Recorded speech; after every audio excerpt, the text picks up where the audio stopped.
perfectionism is preoccupied and convinced with right answers, right? Convinced of right answers and preoccupied with right answers. So the perfectionist thinks like, no, this is sort of bullshit. Like even though the perfectionist might not actually be like spiritually or religiously inclined or whatever, they still think that there's a right way of doing it. So interestingly enough, one can actually think of perfectionism as this sort of secular stand-in for religion. From your experience, what are some like misconceptions or maybe misunderstandings that maybe you've seen or you've heard people utter about existentialism or existential therapy? Oh, this is the easiest one, man. Oh, they equate it with nihilism. All right, I think we're live. So, thank you everybody for joining me. We're kind of back in season 2 of these interview series that I've been doing, and I've got a lovely guest for you guys today named Leon Garber, and he's somebody that I've been reading online. He's a blog poster, but also a therapist, and he does some great work. But Leon, thank you for joining me. Absolutely, man. Thank you so much for having me on. Yeah, absolutely. So I want to start with the question I like to start off is like, who are you and what are you putting out into the world? So that's a good question. So, interestingly, I guess one could say that, first and foremost, a therapist, just because much of my writing is about therapy, philosophy too, obviously, but therapy mainly. So, but honestly, man, I would say fundamentally, I would consider myself to be a writer. I pretty much like to take ideas and put them out in the world. So even though I'm obviously a therapist, by trade, and I do this for a living, for the most part, I would actually classify myself as a writer. Hopefully people would think of me as a thinker. That would be pretty nice. And so I would say kind of my purpose, if you want to call it that in the world, is to sort of get people to think about things, man, to think about their lives, to think about the world more broadly, and, obviously if we're getting into the therapy part of it, to think about how they're unconscious and how their patterns affect their lives. Yeah, awesome. Yeah, that's the hope, right? To be known as a thinker. Yeah, so you kind of have this cool blend of writing, and you also do practical, sessions with clients, and you merge the two in your writings, and I'm sure like they influence each other. Yeah. What ideas kind of have a grip on you currently? What are some of the things you've been writing about or thinking about that have seemingly gripped your mind here recently?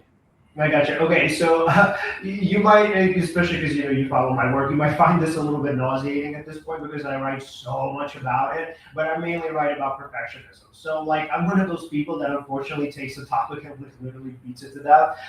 So like in the past, whatever it is, I would say 2 years, I've written like 200 articles on perfectionism, which is I guess kind of funny because people would think like, how much is there to possibly say about perfectionism? But fundamentally, man, I would say like at this point in my life, I'm pretty much focused on that. I think the idea is, the hope is that like this turns into like a book at some point, which is kind of what I want to do. But like fundamentally, man, I would say in terms of just how people, let's say how perfectionism affects their lives, how people think about perfectionism. And so for me, why it's really important is because I think, first of all, A, perfectionism is like pretty predominant, and B, it's also pretty insidious. So like a lot of times, and by the way, this is actually why like people are like, oh, how much can you write about perfectionism? Because people think of it, which is fine. They think of it on a very surface level, and so they think like, okay, how much is it going to really influence your life?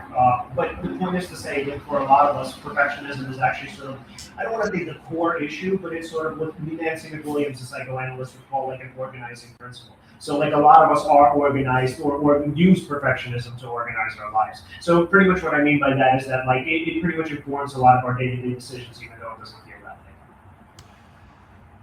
Yeah, that was actually one of my questions I had for you, was to get into perfectionism, because I know you do spend some time on that.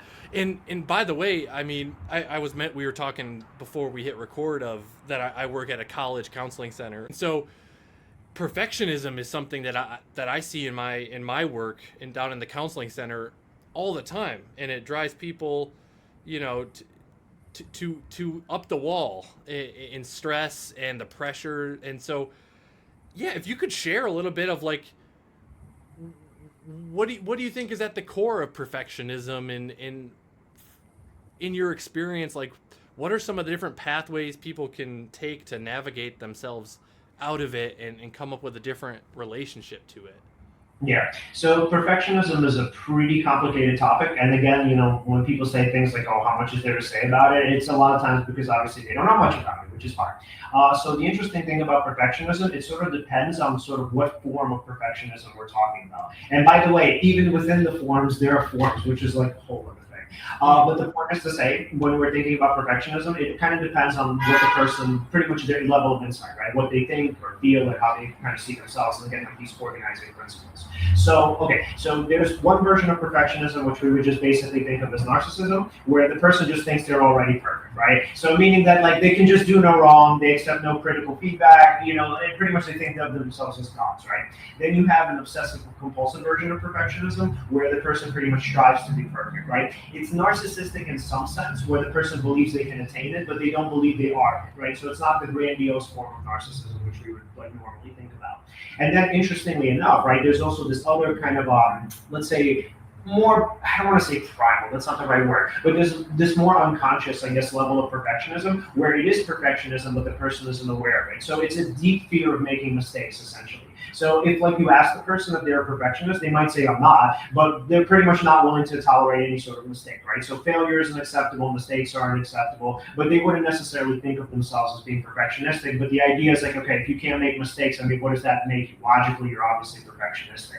And then yeah, and even within all of those forms of perfectionism, there's something called self-oriented perfectionism, where essentially like you hold pretty high standards for yourself. That's this kind of middle form that I was talking about, the obsessive compulsive one. Then there's something called other-oriented perfectionism, where you hold other people to like extremely high standards. So this is narcissistic, right? So like for the narcissistic perfectionists, because they think they're already perfect, they tend to be other-oriented perfectionists. So meaning they crack the whip on other people, right? So it's like, it's not that I'm flawed, you're flawed, and now you're going to pay for it. And then there's also something called socially prescribed perfectionism, which essentially just means that the person believes that other people expect them to be perfect. And it's not so much that they've internalized the standard, right? They kind of have and they kind of haven't. It's like this sort of murky middle ground. So they don't necessarily buy into it completely like the self-oriented one would. So they're kind of like, there's a resistance to it. So fundamentally what happens is they think that like, let's say mom or dad or whomever, they believe that I should be perfect and I strive really hard to live up to that standard, but I kind of still resist it. There's a part of me that doesn't really like it, and I maybe like behind their back, if I can get away with it, I do other things. Whereas like the self-oriented perfectionists, they essentially buy into it completely. So they really believe that it's fully internalized, right? They fully believe that they should be perfect. Yeah, just hearing you talk that through, I see very common like the other-oriented perfectionism, at least in my experience. Like you said, the mom or the dad have these pressures, and there's a part of me that wants their approval, but intellectually I might know that's kind of impossible. But emotionally there's something that still pulls me to it, and if I don't achieve the perfection, or if I don't get the top grade, like I still feel the sting. Right. And like there's this sort of understanding in terms of like, whether you want to call it like evolutionary psychology. I'm pretty sure we've been under that banner, where the idea is like, you have to kind of internalize some of these values to propel yourself to actually be motivated enough to work for them. But yeah, man, I think the socially prescribed form of perfectionism is, to me, and this is just my personal opinion, it's to me the worst one, because there's a constant tension. Whereas like technically the tension between like, let's say other-oriented perfectionism is, well, let's say the tension with other-oriented perfectionism, it's usually between you and another person. You're just pissed at somebody. Usually you can kind of get away from them. You can find other things to do, whatever, right? And with self-oriented perfectionism, because you've bought into it, there's a kind of a high that comes with that, knowing you're chasing, and there's a kind of motivator there and a drive, and honestly even like the dopamine hit of the reward, right? So you're expecting yourself to achieve, right? So the socially prescribed form of perfectionism is, to me, the hardest one, because you're essentially you're in a locked in a perpetual internal battle with yourself. So you're constantly like, should I do this? Should I not do this? How much do I want this? What am I willing to give up for this? Maybe being loved is not so great. Maybe I shouldn't strive for it in this particular way. So essentially the person is, I guess you could call it, for lack of a better term, extremely neurotic, because they're always at war with themselves. So to me, that is the worst form of perfectionism. I'm not to say that any of these are particularly great, right? But if I'm like, hey, which one would I rather somebody have? I mean, to be fair, I don't even like the other oriented, because it gets to be abusive. But the point is to say, like, I'm like, if you're going to just be a perfectionist and buy into it, it's way better than being, again, the socially prescribed version where you're essentially locked in a constant battle with literally yourself. Yeah, I think that's such an interesting insight into that tension. And I often find myself talking about, you know, you have this idea of this ideal self, and then you've got this real self that you really kind of know who you really are. And the real self tends to not be ideal, but that's also what makes you interesting and unique and authentic. And so we talk about kind of those two, that kind of that tension in between those two. Um, that's really cool. I appreciate that Well, insight so, on that. and I love that you're saying that, because interestingly enough, when people think of like perfectionism, they tend to think of it as like in a vacuum. So they would say, like, oh, well, this person just wants to be perfect, right? Again, it's not that simple. So, like, let's say just going into the concept of authenticity here, right? So again, it's a fear of being authentic because it's a fear of, as I said before, of making mistakes. So for that person, they might think that, fundamentally not being normal, right? And again, normal is usually like their ideal, right? So it's your concept is like perfection, right? So a lot of times the perfectionist actually thinks that everybody else is normal and perfect in the way that I imagine, and me who's flawed, right? So authenticity tends to have like this sort of negative connotation to it, right? So authenticity tends to imply flawed, or somebody or me who's flawed. It tends to imply mistake. It tends to sometimes imply deformity, etc. So the idea is that authentic is essentially that, because there's this very black and white conception that everybody else in the world is normal, right? And here I am this flawed person. So why in the world would I ever risk authenticity? Yeah, no, that's good, and I think that perfectionism it plunges us right into these existential ideas of grappling with uncertainty, grappling with our authenticity, right? And so, how do you kind of maybe speak a little bit in your practice, like how do you bring in the existential ideas or philosophy into this type of work with perfectionism? Gotcha, man. Okay, yeah. So that tends to be pretty complicated. So, okay, when we think of, okay, because I don't want to kind of get into like the weeds of it because it's going to get too much.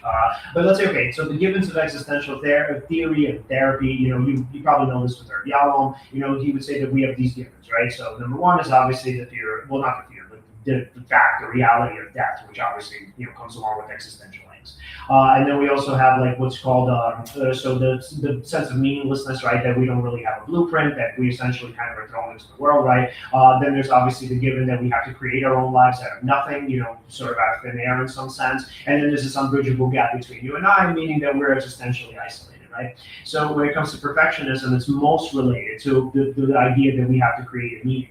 And so for a lot of people, that's incredibly terrifying. So, again, the existentialists have a lot to say about it. So interestingly enough, right, I think what I like about existential sort of philosophy and just thinking in general is that it kind of normalizes it, even though, to be fair, perfectionism is still more or less a pathological version of this. So, like, let's say, whoever it is, who can we point to? Let's point to Schopenhauer, right? So Schopenhauer would have said, like, it's kind of up to us to figure out, like, what's meaningful. Right? We don't really have meaning. Essentially, he was pretty much an atheist, and so for Schopenhauer, he would have said, like, okay, it's sort of our job, right? Like, we're thrown into the world, and Sartre would have said the same thing. That we're thrown into the world, and we have to do something with it. We have to do something with our lives, right? So how that's related to perfectionism is preoccupied and convinced with right answers, right? Convinced of right answers and preoccupied with right answers. So the perfectionist thinks like, no, this is sort of bullshit. Like, even though the perfectionist might not actually be like spiritually or religiously inclined or whatever, they still think that there's a right way of doing it. So interestingly enough, one can actually think of perfectionism as this sort of secular stand-in for religion. So I don't actually write that much about it. People don't really seem to like vibe with the idea too much, but since you seem really interested in the topic, I will talk to you about it because I actually think it's super fascinating. I think for a lot of people, like, perfectionism is actually a replacement for religion. Like, it's a stand-in. So what happens is, like, so religion obviously provides you with these commandments, right? It sort of gives you an objective map for life, right? Whether you're the Old Testament, New Testament, whether it's an Eastern religion, whatever, right? So there's essentially a map, right? And so for perfectionism, this is sort of like the pot of gold, right? This is what a lot of them look for. So when I was a perfectionist, well, I still kind of am. But the point is to say, when I was like deep in my perfectionism and I was actually really into religion, what I was doing is I was searching for the right blueprint. So I pretty much wanted to figure out like what's sort of the right spiritual path, right? How do I figure out how to live my life the proper way? And so again, for religion, right? So or for perfectionism rather. So religion is a great balm, right? For whatever you want to call it, however you want to kind of conceptualize it, whether it's existential angst or whatever, right? But like the fear of meaninglessness, essentially, that given that Yalom was talking about. And so when you think about, again, religion kind of gives us that map, right? So the problem is when you go to existentialism outside of Kierkegaard, right? So existentialism says, hey, dude, I know this really sucks, but there is no map, right? So, I mean, you could sort of figure out what could or maybe won't work, like by like experimenting, obviously trying different things, but fundamentally, like there's really no right answer.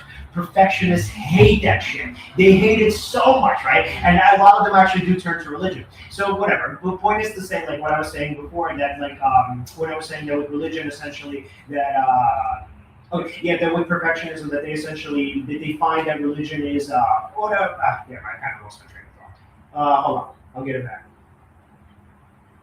This is all part of the imperfect. The imperfect. The imperfect pursuit of wisdom. What was I going to say about it? Religion, perfectionism.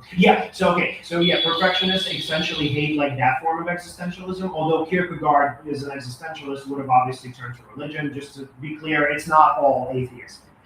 However, with that being said, perfectionists hate that because the idea is like, how can I be responsible for this, right? How can I be responsible for something that's so vast, right? Like a life, or just, making decisions in the universe or whatever.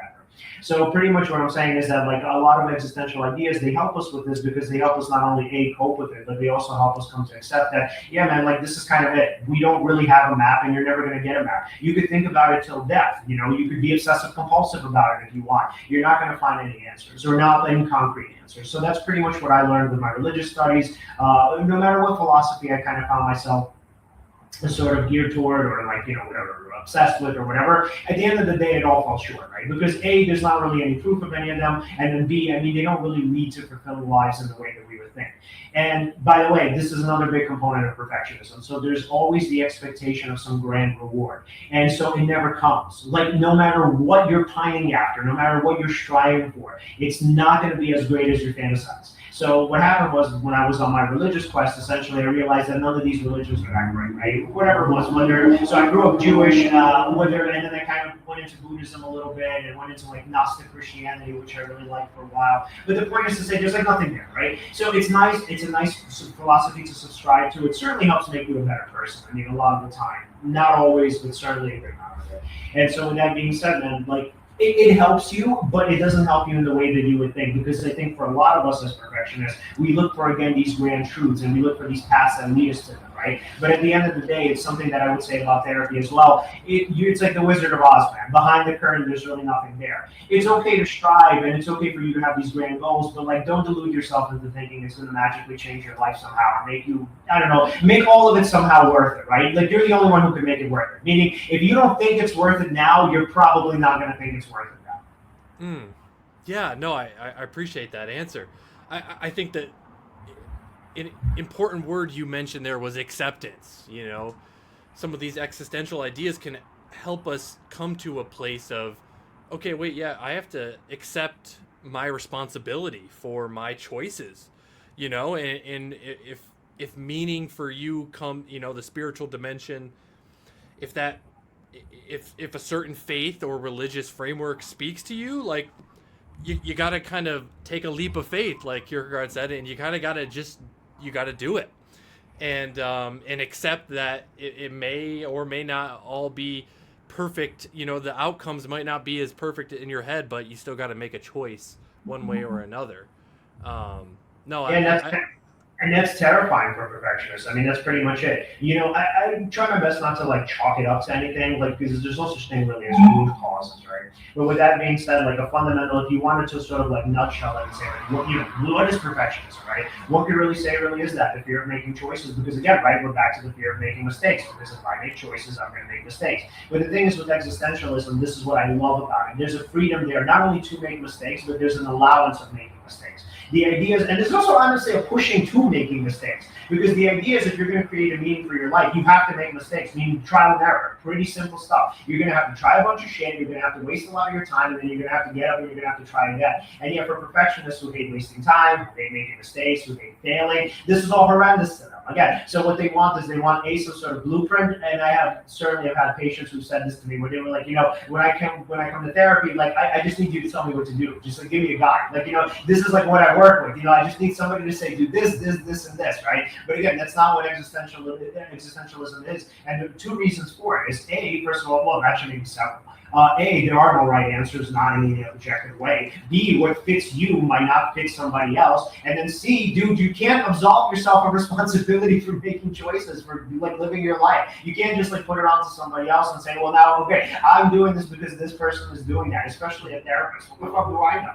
Yeah, no, that's so well put. Yeah, sometimes I bring in the idea of, when I'm working with perfectionists or people who are really plan oriented, or they're really seeking certain answers, I bring in the idea of improvisation and kind of learning how to improvise life in a way. There's actually a book I've got on my shelf. There's a book called it's by Michael Alcier, and it's called Therapeutic Improvisation. And it essentially, Michael is a therapist, and he kind of frames the therapeutic session as like one big improvisation. And in a way it's kind of like modeling to clients that, like, hey, I don't necessarily have to operate from this rigid, like, structured knowing. Like, we can try some things and see how they work, and kind of feed back into it, kind of play with things a little bit. And I've kind of been thinking about that as almost like a life philosophy too, is like learning how to improvise in life. I love that so much. Especially, like, to be fair, I'm not an expert on improv, but from what I know about it, I think the idea behind, one of the ideas behind it is that, like, even if you fuck up, it just doesn't matter, right? So now we're going into the meaning, part of existential ideas, right? So like, people are afraid of fucking that up. Like, what if I create the wrong meaning, right? What if I fuck it up and I have another meaning and I'm like, oh my god, I chose this one instead, And I love that so much, because what improv, for the most part, I assume what it shows you is that, like, these decisions don't matter that much. So meaning, even if you fuck up your meaning, let's say, for lack of a better term here, even if you fuck up your meaning for like whatever amount of years, right, it's not going to make that much of a difference to you. Even if you're like, hey, I found this thing that I love, right, and I found it, at 15 years old, right, you're still going to suffer, you're still going to have people around you suffer, you're still going to have loss, you're still going to have pain, etc. So it's not like all of these givens are going to be taken away from you. So the point is to say, man, that, like, with decision-making, people unfortunately make it way too, first of all, there's a lot of self-importance there, but second of all, they make it way too important as though, like, every decision matters. And this is unfortunately a component of OCD a lot of times, where the thinking is, again, I'm not allowed to make a mistake. A mistake can be catastrophic, right? So this is now where we're getting into, like, CBT stuff and, like, this sort of thinking styles around it. But the idea essentially is, like, I can't handle mistakes, and, again, I'm looking for a map to tell me, like, how do I prevent it? And yes, in a nutshell, again, just to, I hesitate oversimplifying, but that's what essentially perfectionism is, the fear of making mistakes. Like, how bad would it be if I fuck this up? Yeah. I think improv is a cool antidote to some of that, because one of the principles of it is like this yes and idea. And so, like, yes, okay, we tried something, it didn't work. That's okay. We can accept that. And then we can do something else. And that something else could recontextualize the supposed mistake, and you start to create this whole trajectory about it, So, like, if I'm a jazz musician too, so maybe that's where I got this improv kind of kick. I'm actually not surprised. Yeah, Miles Davis, I'm assuming he used to do that. He would improv and then just create fucking, like, beauty. Yeah, and the cool thing is like, if you're actually present in the moment, you could play a traditionally wrong note, but then you could just repeat it, or you could make a mistake in a different interval, and now all of a sudden that isolated mistake actually turns into something beautiful, Wow, and so I think about that kind of in the context of counseling and really life in general. So I appreciate you hearing me out on some of that. Yeah, well, I am curious if you don't mind. Like, if it's Yeah. like too personal, we can obviously skip it. But No. have you ever done anything, whether just obviously in your work? I mean, we don't have to talk about that, but just anything in your life, right? Where you feel like, oh my God, that was such a terrible mistake, and you went back and you were like, oh shit, I'm actually glad that happened. Oh yeah, definitely. I'll take a practical example.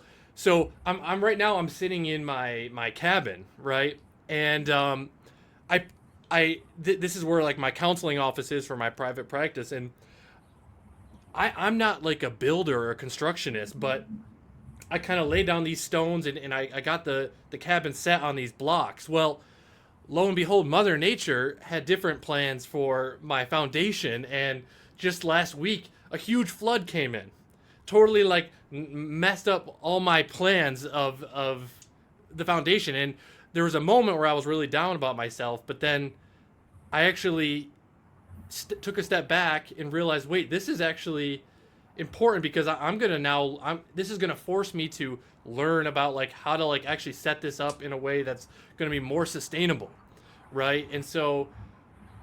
To, and so that's like a practical example in kind of a scenario where I'm not very I'm not considered a builder by any means. I do what I can, but so like that's a practical example of like, wait, no, this is actually teaching me like about foundations and how water moves and that sort of thing. And so Yeah, I love it. I'm gonna be better prepared when the next flood comes, because it will eventually. Yeah.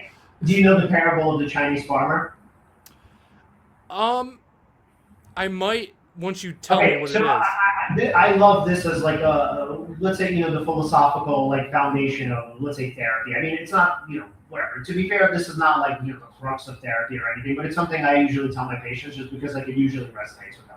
Okay, so it's pretty simple, right? So the parable of the Chinese farmer goes something like this. So essentially, what ends up happening is, so a Chinese farmer loses his horse, right? So neighbors come to him and they're like, oh my God, like this is so horrible. You lost your horse. It's like the worst thing that's ever happened, right? And the farmer says, yeah, I don't know. We'll see. So the next day, what ends up happening is, so the horse comes back, right? And then so like it returns or whatever, right? And then so the horse returns and he returns with another horse, right? So now the farmer's got this brand new horse. And then so the neighbors come back and they're like, oh my God, actually we were so wrong. This was actually a great thing that happened to you. Wow, now you got this new horse and it's amazing and it looks like a stallion, etc., right? And then so the farmer says, yeah, I don't know, we'll see. So then now his son tries to ride this new horse, right? And then what ends up happening is the horse actually chucks him off, and then the son ends up breaking his leg, right?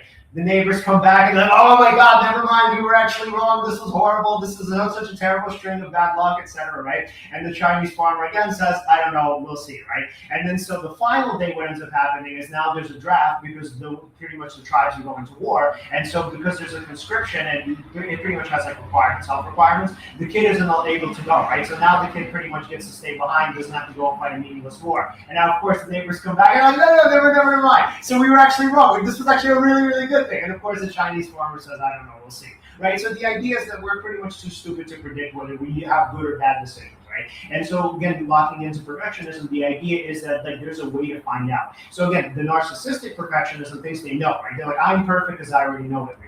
The more obsessive compulsive perfectionism says, I don't know shit, but I know I can find out, right? But the idea is you can't, right? Not in any meaningful way. Like, sure, you can kind of ballpark it, I mean, obviously all of us have, some prudence, some degree of it. I mean, we make judgments all the time. But like the idea that, you can possibly know what the fortune teller, right? Going back to CBT, Yeah. like you can predict like what choices are good and which ones are bad just based on your own thinking. You can't really do that. Not again in any meaningful way, right? We ballpark it the best we can. But so perfectionists think that you actually can know. Right? So what ends up happening a lot of times is, I'm sure analysis paralysis. You kind of get stuck. You don't make a decision because you're like, I'm only going to do it when I know it's the right one.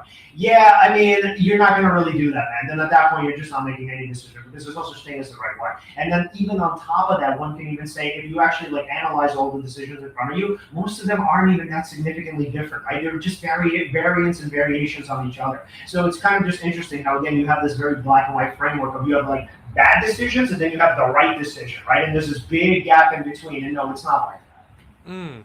Yeah, that's awesome. I love that parable. It's really an exercise of perspective and acceptance, and yeah, that's perfect. I'm definitely gonna keep that one in the Yeah, yeah, memory. yeah. Yeah, and cool. see, and you know, ancient Chinese people didn't need to be neuroscientists to know that, like, hey, dude, we're not that smart, you know. So it's like this is wisdom, and these are parables, and you know, whatever myths, stories, etc. You know, what else would you just call them? Lessons, you know, that were passed down to us from generations. You know, and it's like, why do we think we're going to be perfect when none of our ancestors seem to have been? It's amazing, just some of that practical wisdom that it almost gets lost on us modern folk and Right. all of our science, and you know, it's amazing sometimes Yeah. just to step back and soak that in. Um, okay, Leon, I have a question for you, that I wrote down is, what belief or idea did 20-year-old you have that today's Leon might laugh at? That's hilarious, dude. I can answer that literally off the top of my head. As a former Jungian, I used to believe in the collective unconscious. I do not. Mm. Yeah. Tell me more. Tell me about that. Okay, so I mean, I'll kind of keep it somewhat brief just because I don't think it's super interesting. But the point is to say, like, when I started out, my love for psychology essentially came from a love of philosophy. And that translated into Carl Jung, who was obviously obsessed with, especially Eastern philosophy. He was also like pretty preoccupied with Plato and the forms and whatever else, you know. But fundamentally, I got into his work, and I was obsessed with the collective unconscious. So you know, there's this idea. By the way, we talk about perfectionism, right, and not making mistakes. There's this idea that we could tap into the wisdom of like the collective, right? Like we sort of have these archetypes, and like if we could just like find access to them, right, we'll know what our paths are, which is horseshit. So fundamentally, yeah, man, that was pretty much me. So I really wholeheartedly believed in it, and I can't tell you why, and I can't necessarily tell you why I thought there was proof of it. I don't even really remember his writings anymore. You know what's so funny? I actually have a copy of the Red Book, literally right there. Like, you can't see it here, but I have like the like huge, whatever it is, like 20-pound book, because I was obsessed with Jung, you know, and it's still here because like the paintings are phenomenal. The work, the writing is sensational. I mean, to be fair to Jung, man, he's one of the best writers I've ever read. But the collective unconscious is not something I subscribe to anymore. Even though I think it's a nice idea, man. I think first of all, I like the idea of the collective consciousness. You know, like with psychedelic, I don't know, I guess visionaries or whatever. You know, they'll say like we're all one. But I especially like the idea of the collective unconscious because like the notion behind it is that you can kind of access this wisdom, right, that belongs to all of us, right? It's not, there's no hierarchy to it. There's no like limited access or whatever. Like you limit your access to it, or at least you know you usually do, but you don't have to. But even though it's a nice idea, it's like a fucking fool's errand. I mean, there's nothing really there, I don't think. But with that being said, yeah, I don't really tell people about it anymore. But it was something that once upon a time I belonged. Oh, okay. What do you think it was that made you move away from Jungian psychology, or the collective unconscious in particular? So I pretty much became a materialist atheist. So at this point, I think this was 2010, and then so I had a mentor, a college mentor, who was really like a fucking role model and idol to me. And so I mean, we had a lot of chats, and little by little, I would say probably over the span of maybe 5-6 years, I kind of changed my perspective about religion. He was a pretty diehard atheist, and look, I mean, to be fair, you know, I'll give some sort of credence to religious perspectives. I mean, because again, I do think that there's a lot of good in it, especially in terms of like the values that people have, how they treat each other. So I'm not necessarily against it, but in terms of like a framework for it, I mean, there's not really a solid one. So I mean, if I had to chalk it up to something, I read a book called The Miracle of Theism by philosopher J.L. Mackie. And so at that point, what he did was, like, long story short, he pretty much gave you like the crux and like sort of the main arguments for God, and he essentially ended up picking them apart. But he didn't only do that; he actually created an atheistic argument toward the end too. And so what he did was he sort of, in his own very unique way, and he's a very difficult writer. I'm not even saying I understood most of what he said. But the point is to say that like he kind of compiled the arguments against God, and he pretty much compiled and he made it into a pretty coherent argument from my perspective, obviously. So with that being said, I feel like at that point, the sort of new ageism that I was like, I wouldn't say flirting with, I was steeped into. It was gone. It just sort of fell by the wayside. And I gotta tell you, man, there's a part of me that still misses it. I mean, I still like Young. Again, phenomenal writer, very philosophical, very in line with like the things that I found super interesting. I mean, he also wrote about Schopenhauer and existentialism. Obviously, he took more of a religious perspective in general, or had more of a religious perspective in general. So, I mean, look, there's a part of me that sort of misses it, but like, I would never subscribe to anything like that again. Mm-hmm. And when you say that, you mean like really put your emotion, your conviction behind it. Yeah, I just don't even, I don't see how that would be possible. I mean, to be honest, man, I don't even, I mean, to be fair, I guess, maybe they were more limited at that time, whatever, early to mid 1900s. But like, I don't even get, like, now thinking about it, how Jung was so brilliant and subscribed to it, because like, even when you read the Red Book, as I mentioned, a lot of it is like just literally him hallucinating. And I get it, he's kind of finding patterns, and it's great that he was such a phenomenal pattern seeker. But like, it literally reads like a dude who's literally just hallucinating. And I'm like, that's cool. It's, what it is? He weaves it into an interesting story, right? He finds like, I guess, like he weaves it together, and he sort of creates patterns behind patterns. Like sort of this big tapestry, I guess, for lack of a better term, of patterns and all interlocked. But however, I'm like, damn, dude, like you should have known better than this. Yeah. Yeah, it's like the meta pattern. Yeah, Yeah, which is cool. And there's something there's something I think, especially like a young mind, or somebody who's exploring these different ideas. I think Jung is very compelling, with his writing, and he's a good writer, as you said. So yeah, and the other thing, by the way, like I don't know how much he could have influenced you, obviously, but like the other thing that really compelled me was his childhood. So I actually had a similar upbringing to him, which is why it resonated with me. So he had a really harsh father. So like his family life was fairly or relatively whatever chaotic. But the point is to say, like, so people tried to force him to like pick a profession, right? At least this part of his childhood.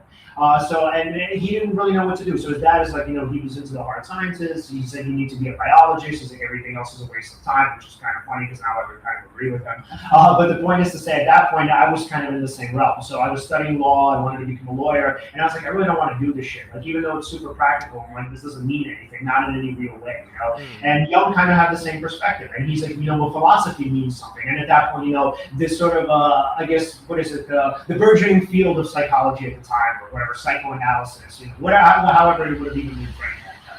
But the point is to say, like, that resonated with me because I said, or at least I was thinking that I needed something to resonate with too. Because at that point, I felt like everything that I had, in terms of my options for a career, was like super practical stuff. Which again, at this point, I honestly wouldn't hate. But like 20-year-old me was like, oh my god, dude, like this fucking sucks, man. I can't imagine doing this for the rest of my life. Yeah.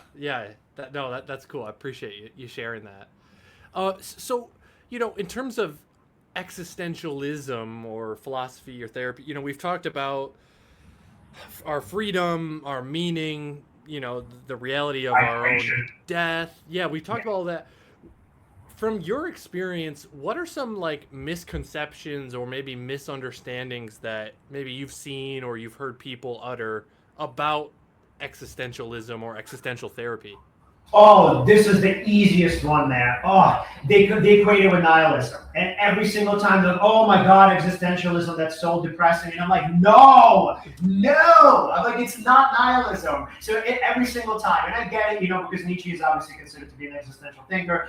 He even called Schopenhauer a nihilist, even though he knew that Schopenhauer wasn't a nihilist, obviously, because that was his term. But the point is to say, he pretty much said like Schopenhauer was like, what did he I forgot the term that he used, but he was like he called him like something like a baby nihilist or whatever, right? Like the incipient nihilist, But yeah, so people equate existentialism with nihilism, and so their thinking is like, oh, you must think that there's no meaning. Like, no, that's not what existentialism is. Existentialism is creation of meaning, not that there's no meaning. Yeah, so if we're looking at it in terms of, I would say, what do you call it? A dimension, right? Or dimensions, whatever, right? It's a spectrum. So let's say on this end of the spectrum, you have religion, right? So you have like, here's the meaning, God from above or whatever is giving it to you, this is what you have to follow, great.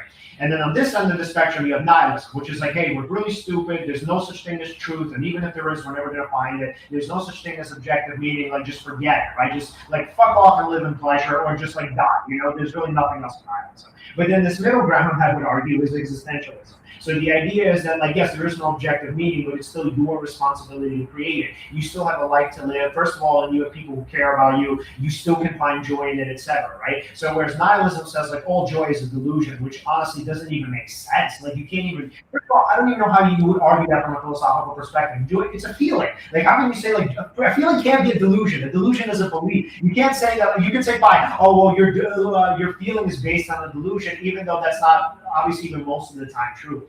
Fine, but whatever. But you can't say like, oh, joy is a fucking delusion, right? And then you have, religious people who are just pretty much like, there is joy, but it's in worshiping God, following commandments, etc. Right? But existentialism says like, no, it's up to you to find whatever makes you happy, right? Again, through trial and error to figure out, like, first of all, what your preferences are, right?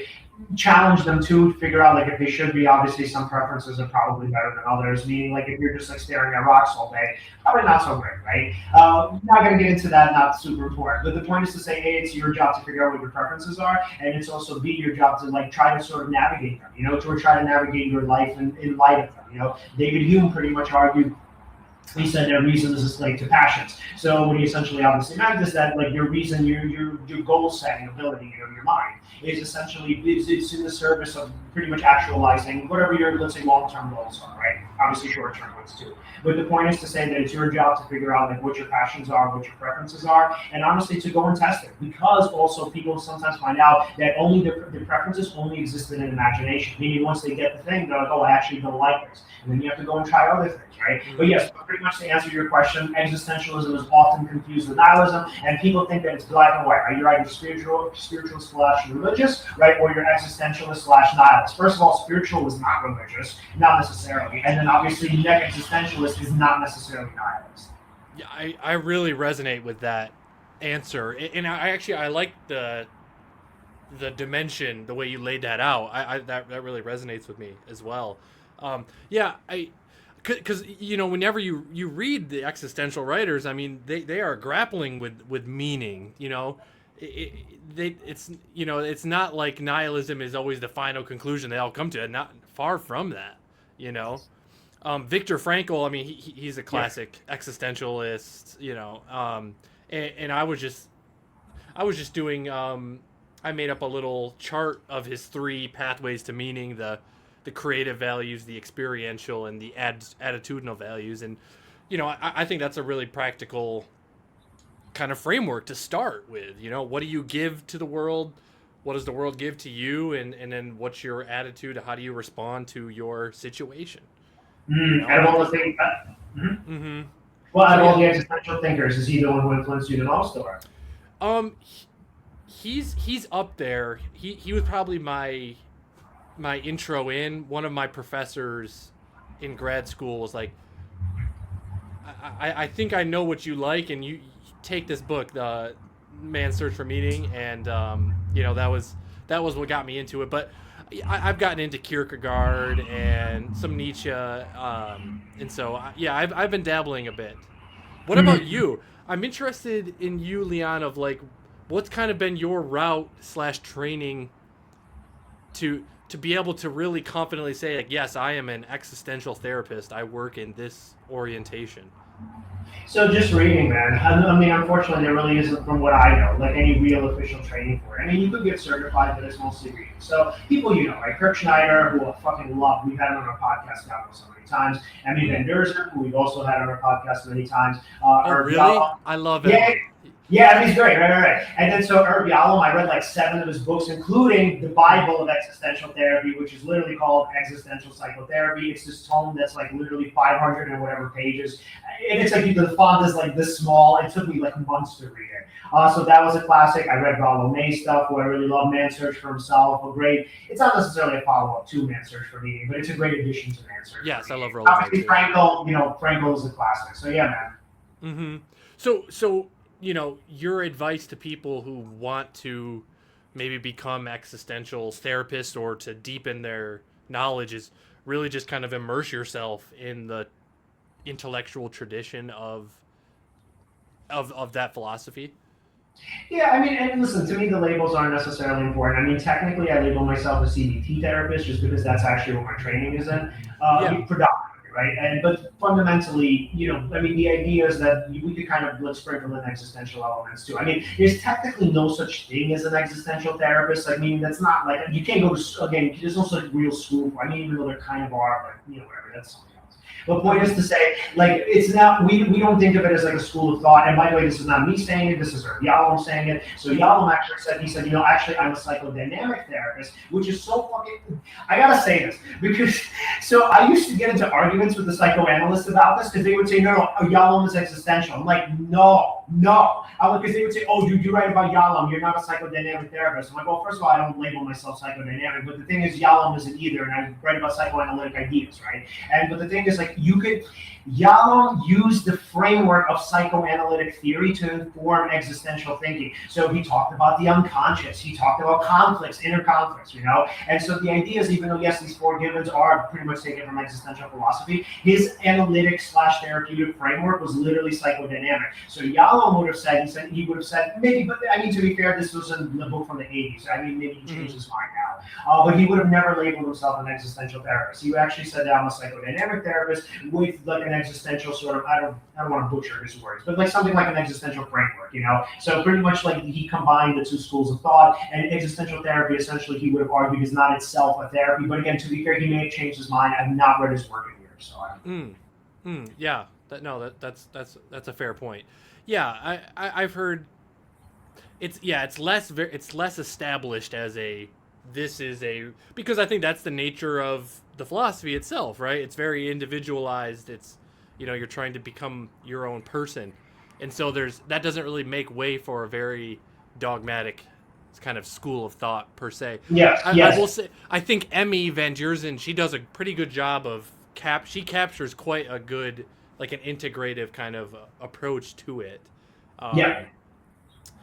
So, all right, I know we've got a couple maybe minutes left.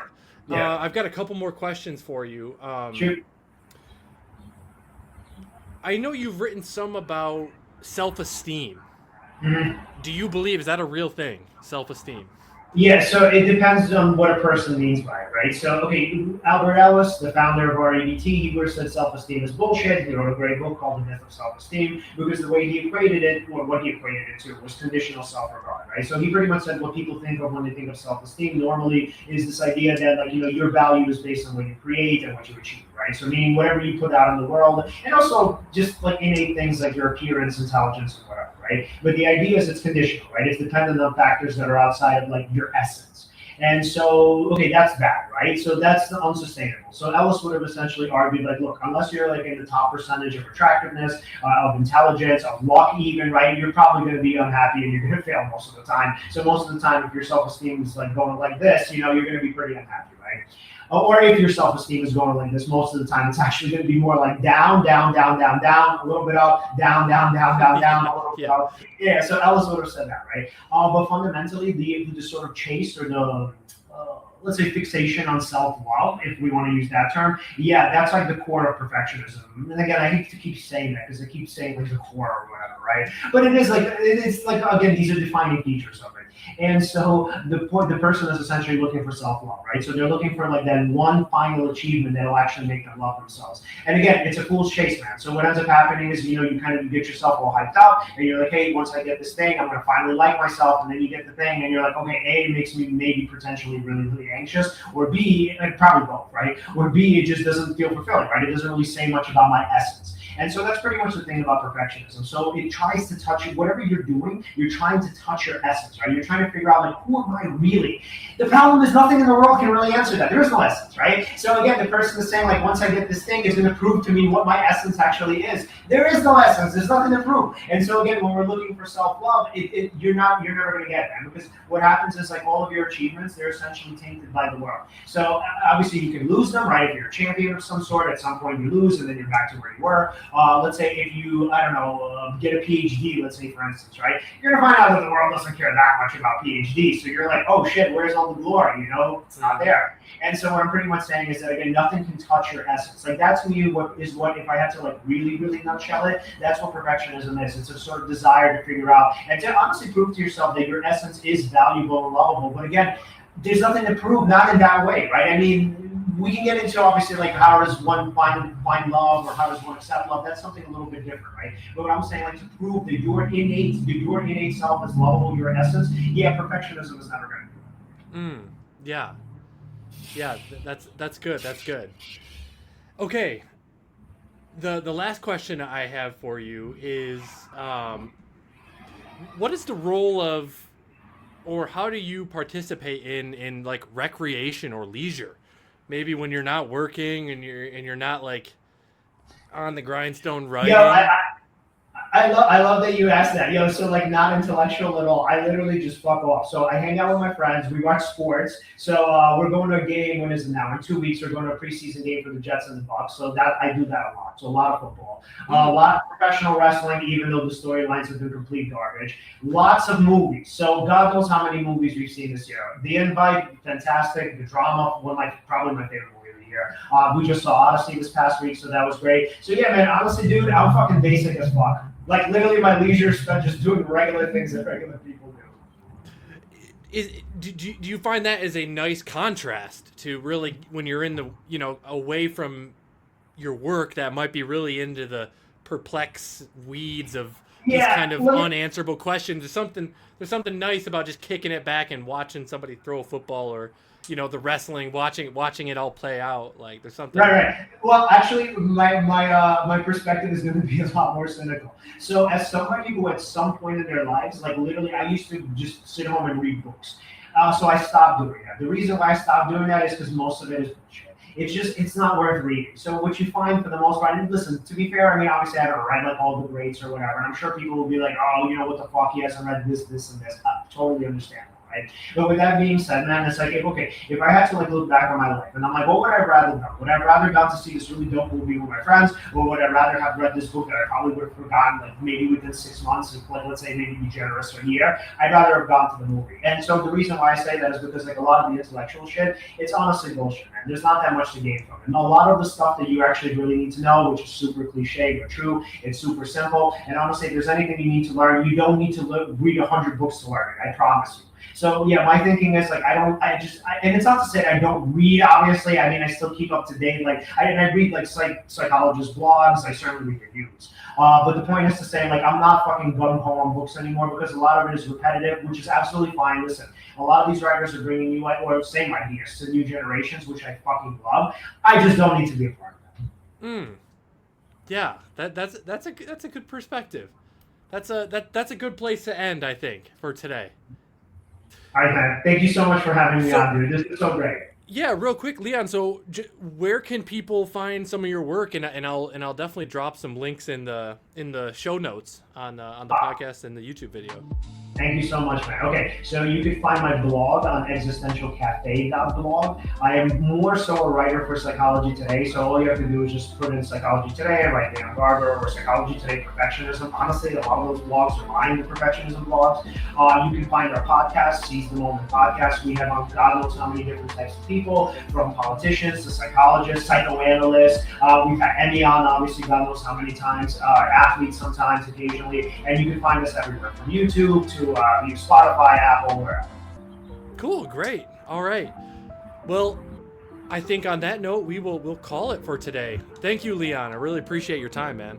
Absolutely, man. Thank you so much.